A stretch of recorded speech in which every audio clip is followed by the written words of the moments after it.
Listen to the Vibes. Welcome, everyone, to another episode of Listen to the Vibes. And very happy to welcome Aneta Kuzma here, who is a health coach, a life coach, an executive coach, a yoga and meditation teacher, an author, and a podcaster yourself. Yes, that's true. Well, tell us a little bit more about you. Sure. Thank you, Kyle. It's such a pleasure to be on the show and so nice to meet you. And I was just saying before, congratulations on having over 1,000 episodes already. That's a Thank lot you. of conversation. I like to talk. And listen, I'm sure. Yeah, no, so excited to be here. And yeah, you shared a little bit about what it is that I do. And I've been leading my own business for about 5.5 years. But before that, I spent 25 years in corporate. I followed the path that I thought that we were supposed to follow, right? Which was to go to school, get the job in a corporation, have the benefits, sign up for all the things you're supposed to do. And in my mid 40s, I just knew that this was not what I wanted to do for the next 15, 20 years or however long I was going to work. And so decided to really figure out what is it that I want to do. And so took the time to ask myself some tough questions and figured out that I really wanted to be in coaching because I wanted to help other people discover what they were most passionate about, figure out why they're here on this planet, why are we each here.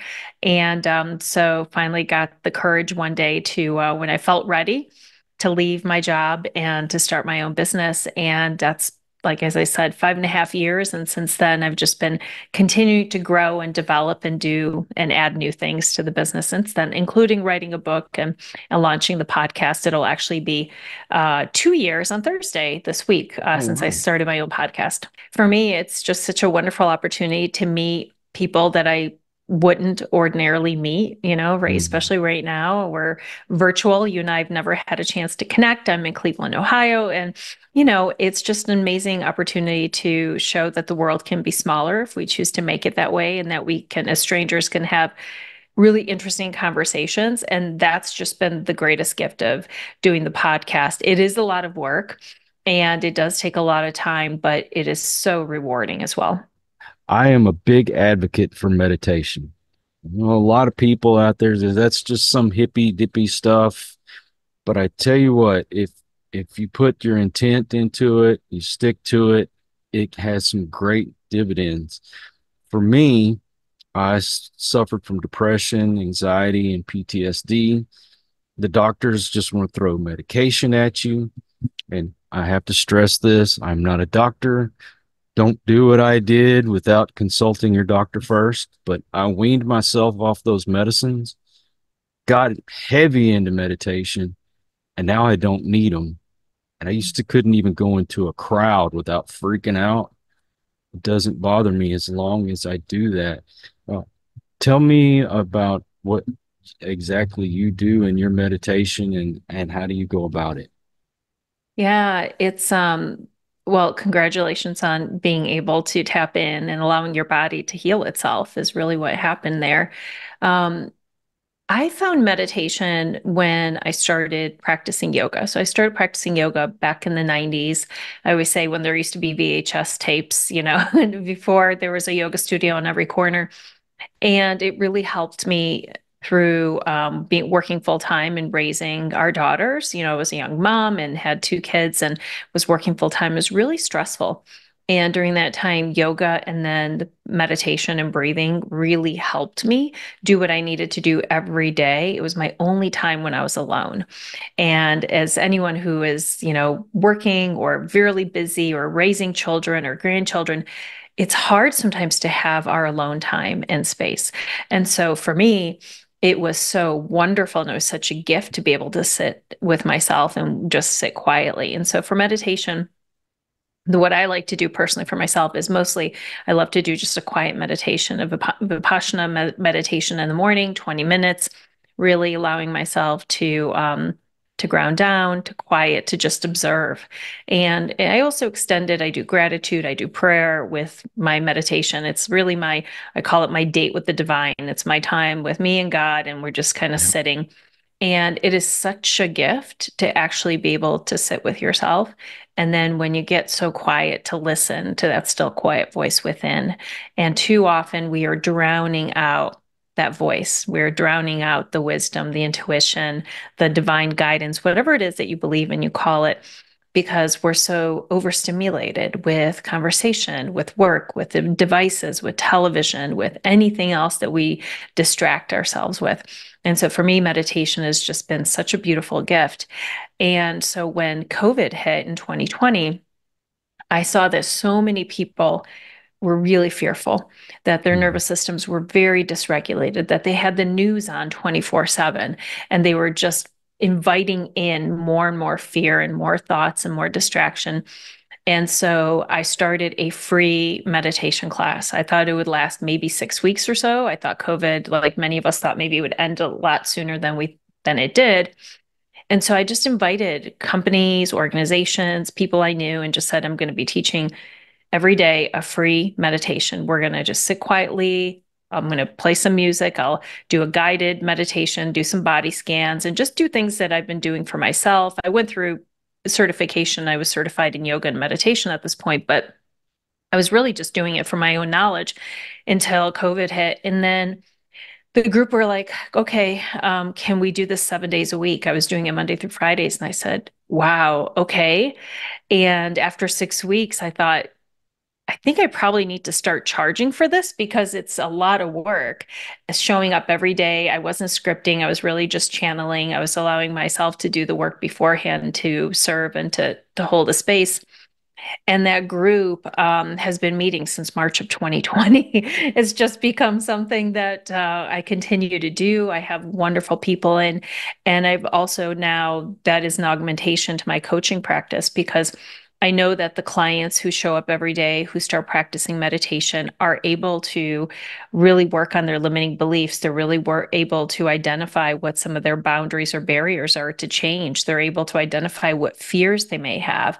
And they're also able to learn to regulate their nervous system in a way that allows them to be more productive and be more successful. So that's kind of the long, very long answer to the meditation and how it started.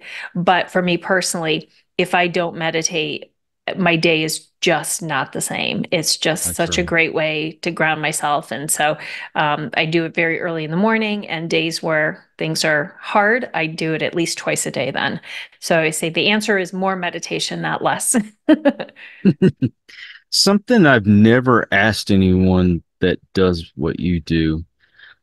When you decided that you wanted to leave the corporate world and get into doing what you're doing, were you apprehensive and or scared? And did you have a backup plan and just in case this didn't work out? Um, I was absolutely apprehensive and I was scared. And the day that I felt most courageous was the day I said, I need to talk to my leader. Now I resigned, and I'd been planning it for 2 years in terms of like what could the business look like. I started taking steps to get certified and things that were important, but I wasn't ready. I was still scared, even though I had this very clear vision of what I wanted. And the day I had the conversation with my boss, I stayed 4 months to really tie things up at work and to really leave on a very good, in a good way. I spent 22 years at the organization, and I journal every day, and I've been documenting even before I left, kind of how I feel. I've always been journaling, and I type my journal out because it's easier for me to type than to write. And I went back and I found an entry from, let's see, I resigned at the end of October, and an entry at the beginning of December that was all about fear. Like even though I was still at the organization, I still hadn't left. I resigned, but I was still there for another few months. I had such fear come back up, like, what if this doesn't work out? What if I'm not successful? What if I fail? What if everyone's upset with me? What if, I can't figure it out? What if this was the biggest mistake? And I just went through all these what ifs. And then I turned it around and I said, what if the complete opposite were true? And I just started listing all the things, like why I was doing it, why this was so important, why the timing was right. What if this was the best decision I ever made? And going through that exercise calmed me down at that moment, and I wasn't going to go back. And I didn't have a plan B. Like, I definitely said, this is what I'm going to do. I'm going to go all in and I'm going to do everything I can to be successful. I felt like if I were doing it for the right reasons, that I would be supported. However, in the back of your mind, of course, there's always the thought, well, I have an MBA. I've been doing this for 25 years. I'm sure I could figure something out if I needed to. So I didn't want to go there, but of course, you always have that in the back of your mind as an option. Do you have a coach yourself? I've always had coaches. So I started with the coach. That's how I started the process. And then I've had coaches throughout, like when I started my business, someone different because you need something different at different stages. And right now, for this is the my second year in, I'm in a business mastermind. And so it's with a group of, so I don't have like an individual coach right now, but I'm in the mastermind with other entrepreneurs. And we do have a mentor who guides us. And that has been the most amazing gift this stage of my life and my career, just being part of a group of other women who are just there to support and love one another and to help one another. It's just been the most amazing experience because I come from a banking background and it was very male dominated. And so to have a whole group full of women, of 20 some women, has been really quite incredible. Well, if someone is shopping around and they come to you, what would set you apart from other coaches? I think I would tell everybody that you have to really, really like your coach. So I do think because it's such a personal and intimate relationship, because you are talking about your goals, you're talking about your dreams, you're talking about fears, you're talking about things that, sometimes require you to be vulnerable. It's really important that you have a really good chemistry and connection with that person because you want to spend time with this coach. And then I would say, ask about their credentials, ask about their background. Some coaches are certified. I have several credentials because it was important for me to make sure that I did the education, I did the training so that I could be good at what I'm doing if I'm going to be working with someone. I would ask those questions. And then I would ask based on what is their expertise? What is their real passion? For me, I love bringing in the health and wellness aspect because I think we are whole human beings. And so we are mental, physical, emotional, spiritual beings. And so for me, it's really important to be able to address and to help someone with all of those goals. Some people might want just a pure business coach and they just are like, hey, get my business to this level. And they might be searching that. So it's really important to know what your goals are, what it is you're hoping to gain from the relationship, and making sure that the person you're going to hire has the experience, has the credentials, has the testimonials that show that they've been able to be successful with others. And then two, making sure that this is someone you actually want to spend time with, because that is really important. If somebody's never done this before, what can they expect? Yeah, so when I first meet with someone, we have an initial call and I find out like what are the goals? What is it that you're looking for? Are you ready for coaching? Are you committed? Are you willing to make the time investment? Are you willing to meet regularly? And so that's the first thing, is just really getting a good sense of, is the timing right and why now? Making sure that this is coaching and you don't necessarily need therapy or some other type of modality. And then we would do an intake. I would really go through a series of different questions that I asked to get deeper into the motivations, what works, what approach works, what doesn't, which goals are we going to focus in on first. And then I make a recommendation as to how many sessions, what the investment would be like for the individual, some of the other things that are part of the program. And then after that, we start off and we just, at each session, we start with the goal. What is it that's most important for us to address today? I do have a structure in my programs that I create, but we also have to allow for enough flexibility within each session. If something comes up and the coachee wants to address that and talk about that, then we're able to shift and talk about that. Well, I like keeping the show positive, but I also like to look out for my audience. Are there charlatans out there, and what would be a sign that you may be running into one? Yeah, I think there have been a lot of articles recently about people who have had bad experiences with coaches. I never have, luckily. I would say find out what the credentials are. If you are looking for someone to work with, being certified is so important because they've gone through some sort of accreditation program and training. That's really helpful. I'm part of the International Coaching Federation. That's a wonderful gold standard for coaching. Not everyone is ICF, but there are other programs that also have different types of certifications. I would ask for testimonials, and you can definitely see if there's testimonials or even if there's past clients that people are willing to talk to. That's really helpful. And ask very specific questions. How have you worked with someone else? What has been the experience? How do you hold people accountable? And just really ask the questions I think that you would have anything, if whether you're making a purchase for a service or a product, ask the questions that are most important and trust your gut. If you feel like something is off and something doesn't feel right, absolutely, tap into that. I also, in my programs, there should be some sort of a contract or agreement that your coach is working with you on.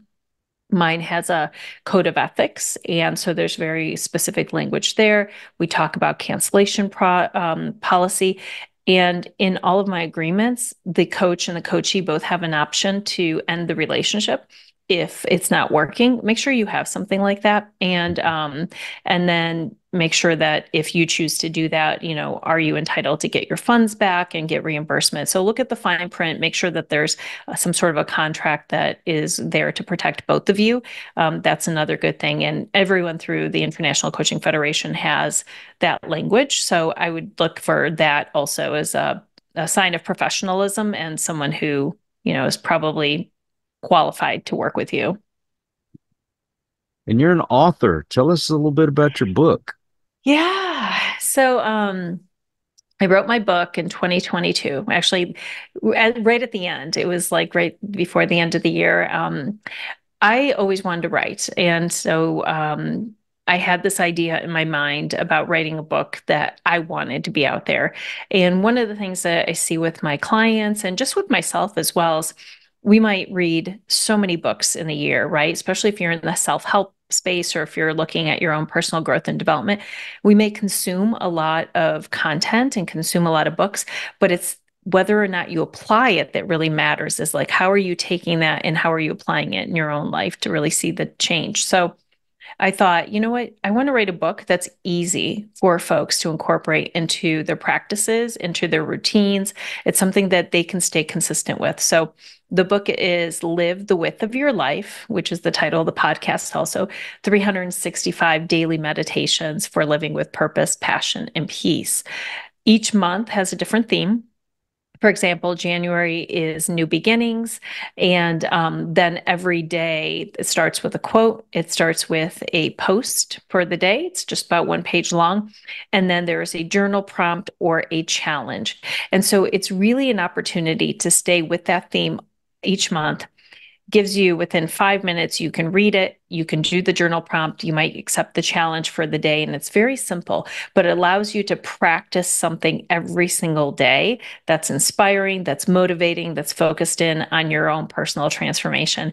And one of the biggest gifts that I have is when people tell me, I love your book, and I also bought it for 5 of my friends, or I love your book, and I sent it to, 5 of my clients. Like that just makes me so happy because that means that people see the value and then they want other people that they care about and that they love to also have the same experience. And what has been the greatest hurdle in your life? Greatest hurdle. There have been every single one of us has challenges, and I don't need to go into all of my challenges. But I will. We immigrated when I was 4.5 years old to this country, and so there's definitely an immigrant story here that many of us have gone through. But I will say that every greatest hurdle has been as a result of my own mindset.